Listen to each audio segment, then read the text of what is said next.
कोई नंगी तलवार लेकर के जाएगा, इसकी अनुमति मत दीजिए। छुरा लेकर के जाएगा, इसकी अनुमति मत दीजिए। एयरगन लेके जाएगा, इसकी अनुमति मत दीजिए। अनावश्यक रूप से भावनाएं आहत न होने वाली कोई भी ऐसी हरकत प्रशासन के स्तर पर भी न हो, और कावड़ संघ हो या मुहर्रम के जुलूस हो, अस्त्र शस्त्र का प्रदर्शन न हो, यह भी हम सुनिश्चित करेंगे, जिससे स्थानीय स्तर पर किसी भी प्रकार की कोई कानून व्यवस्था के साथ खिलवाड़ करने की स्थिति न आने पाए। हर एक जुलूस जो भी निकले उसकी निगरानी होनी चाहिए, ड्रोन के माध्यम से, सीसीटीवी कैमरे के माध्यम से, वीडियोग्राफी के माध्यम से। हमें करने में कोई संकोच नहीं करना चाहिए। कावड़ यात्रा की जो निगरानी हेलीकॉप्टर के माध्यम से होती है, वह पूर्व की भांति उसी प्रकार से इस वर्ष भी होगी। हमें उसकी समीक्षा भी करनी चाहिए, और जब भी उसकी आवश्यकता पड़ती है तो उसके अनुसार हम शासन से उसकी परमिशन लेकर के, शासन से उसकी व्यवस्था लेकर के वह भी सुनिश्चित करेंगे। डीजे एक निश्चित वॉल्यूम में ही बजना चाहिए, और संवाद बना करके हम इस बात को सुनिश्चित करेंगे। हम प्रतिबंधित नहीं करेंगे, लेकिन उसको संवाद बना करके एक निश्चित वॉल्यूम में बजाने की परमिशन देंगे, और उसमें केवल अगर कावड़ यात्री हैं तो कावड़ यात्री इस बात को सुनिश्चित करेंगे कि वे उसमें केवल भगवान शिव से जुड़े हुए भजन ही बजाएंगे। कोई ऐसा फिल्मी गाना नहीं बजाएंगे जिसके कारण अनावश्यक रूप से माहौल खराब होता हो और धार्मिक भावनाएं एक सामान्य भक्त की आहत होती हो। यह भी हमें कावड़ यात्रियों से पहले से ही संवाद बना करके उनसे आग्रह करना चाहिए। ऐसे ही मुहर्रम के जुलूस में भी वे लोग डीजे बजाएंगे, हम सुनिश्चित करें उसकी वॉल्यूम को कंट्रोल करें। अनावश्यक रूप से ढोल और ताशा बजा करके शोरगुल उतना न बचाएं जो कान फोड़ू हो जाए, और कान फोड़ू व्यवस्था को हमें रोकना पड़ेगा, हर हाल में रोकना पड़ेगा। अस्त्र शस्त्र का अनावश्यक प्रदर्शन नहीं करेगा कोई, और हरेक जितने भी ऐसे लोग होंगे जो जुलूस का नेतृत्व करेंगे, उनसे लिखित एफिडेविट भी आप लोग ले लेंगे स्थानीय स्तर पर पहले से व्यवस्था बना करके। तो पर्व और त्योहार में कोई खलल डालने का प्रयास नहीं करेगा, उसके नाम पर शांति भंग करने का दुस्साहस भी कोई नहीं करेगा।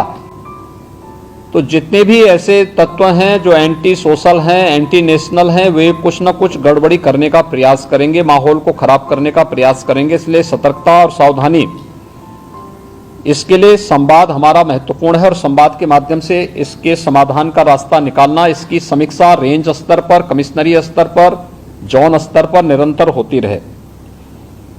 पर्व और त्योहार कोई भी हो, शासन की जिम्मेदारी बनती है वहां पर सुविधा देना और सुरक्षा का बेहतर माहौल देना। कोई भी पर्व और त्योहार हो, परंपरागत तरीके से हो, परंपरा से हटकर कुछ भी हम न होने दें। आयोजकों के नाम नोट करें, आयोजकों से हम लोग एप्लीकेशन जरूर लें और उनसे सुनिश्चित जरूर कराएं।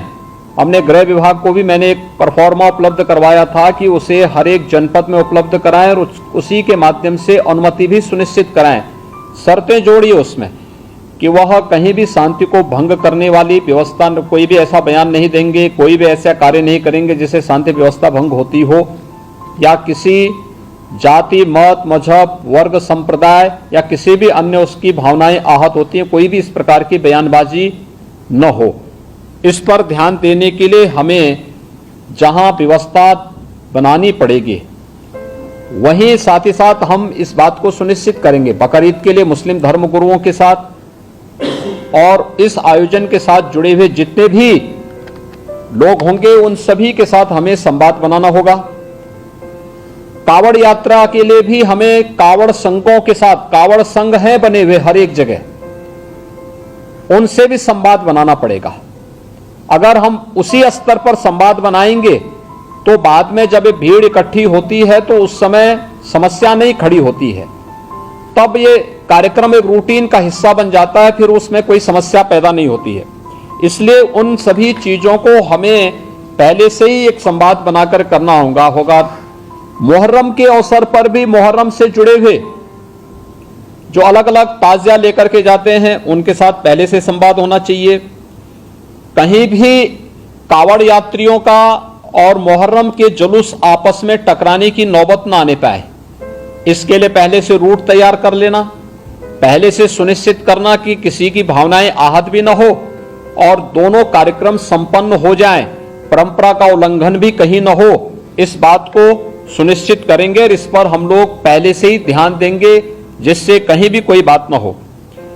दूसरा, नगर विकास के द्वारा और पंचायती राज विभाग के द्वारा स्वच्छता को, सैनिटाइजेशन को जहां प्राथमिकता के आधार पर आगे बढ़ाना होगा, वैसे भी संचारी रोग नियंत्रण का एक कार्यक्रम 1 जुलाई से चल रहा है। स्वच्छता, सैनिटाइजेशन उसका प्रमुख पार्ट है। इसको हम विशेष रूप से एक अभियान के रूप में लें। बकरीद के दिन कुर्बानी जहां होगी वह सार्वजनिक स्थल नहीं होगा, जो निर्धारित स्थल और पहले से चली आ रही वहीं पर होगा। हम सुनिश्चित करें कि यह स्थान कोई सड़क, कोई चौराहा या कोई ऐसा सार्वजनिक पार्क या कोई ऐसा स्थल न हो जहां को लेकर के अनावश्यक विवाद हो।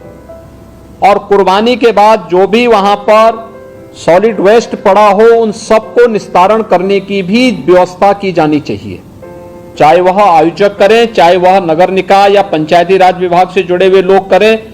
इस व्यवस्था को पहले से सुनिश्चित होना चाहिए कि कुर्बानी के तत्काल बाद उसकी सफाई की व्यवस्था भी हो जाए, जिससे गंदगी न होने पाए। और वह जो सॉलिड वेस्ट आप डालेंगे वह एक ऐसी जगह रखना चाहिए जहां बस्ती से दूर हो, नहीं तो बहुत तेज बदबू करेगा। उसके बाद तमाम प्रकार